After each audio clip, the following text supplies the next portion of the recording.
Hello everyone, আমার একটা নতুন ব্লগে তোমাদের এত এত ভালোবাসা। কেমন আছো তোমরা? আশা করি তোমরা নিশ্চয়ই খুব ভালো আছো।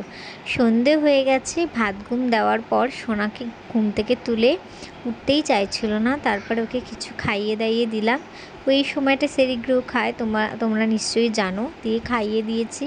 তারপরে কি রান্নাঘরে এসে দেখি এখানে শাশুড়ি মা কিছু বাঁধাকপি, কাঁচা লঙ্কা, ধনেপাতা, কাঁচা মরিচ এগুলো দিয়ে ভালো করে ম্যারিনেট করছে।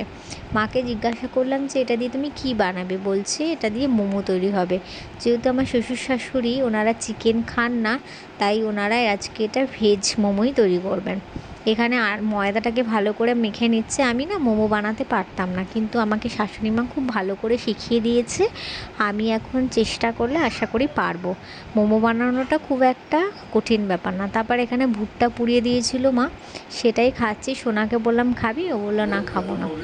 এদিকে মা কি সুন্দর করে মোমোর শেপ করেছে, নিজে হাতেই করেছে। আর এখানে স্যুপের জন্য করেছে বাঁধাকপির যে ম্যারিনেট করে রেখেছিল সমস্ত কিছু দিয়ে, সেই জলটা ছিল। আর এখানে তারপরে গোলমরিচ দিয়ে দিচ্ছে, চাট মশলা দিল, আর একটু ম্যাগি মশলা দিয়ে দিয়েছিল, পেঁয়াজ, কাঁচা লঙ্কা। স্যুপটা না জাস্ট অসাধারণ খেতে হয়েছিল, মানে কি বলবো। আমি একটু ডেকোরেট করে এখানে দীপঙ্করকে দিলাম। কেমন হয়েছে ওই রিয়াকশানটা দেখো।